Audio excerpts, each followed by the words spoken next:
స్పష్టంగా ఈ దేశ చరిత్రలో ఇంతవరకు ఎక్కడా జరగనట్టుగా మొట్టమొదటిసారి తెలంగాణ రాష్ట్రంలో చేసి ఈ లెక్కల్ని శాసనసభలో ప్రవేశపెట్టడం జరిగింది. ఆ లెక్కలు చెప్పినప్పుడు కూడా అందులో చాలా స్పష్టంగా చెప్పాం. 3.1% రాష్ట్రంలో percentage of house holds not surveyed అని చాలా స్పష్టంగా లెక్కలతో సహా చెప్పాం. దీనికి కారణాలు కూడా చెప్పాం.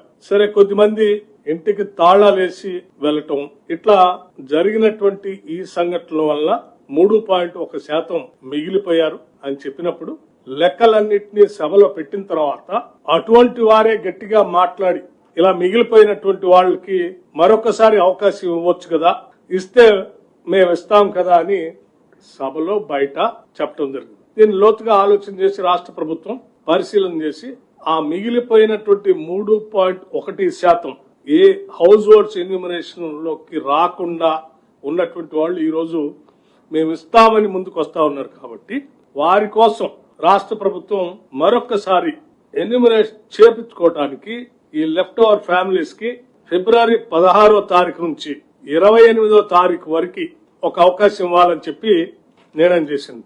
ఇలా లెఫ్ట్ ఓవర్ మిగిలిపోయినటువంటి వాళ్ళ టోల్ ఫ్రీ నెంబర్ కూడా రాష్ట్ర ప్రభుత్వం నుంచి అనౌన్స్ చేస్తా ఉన్నాం.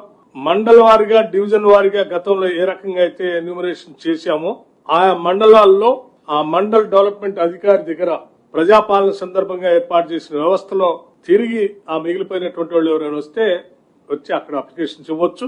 అట్లాగే ఆన్లైన్ లో కూడా దీన్ని ఉంచుతా ఉన్నాం. 3 రకాలైనటువంటి మార్గాలు వెసులుబాటు కల్పిస్తా ఉన్నాం.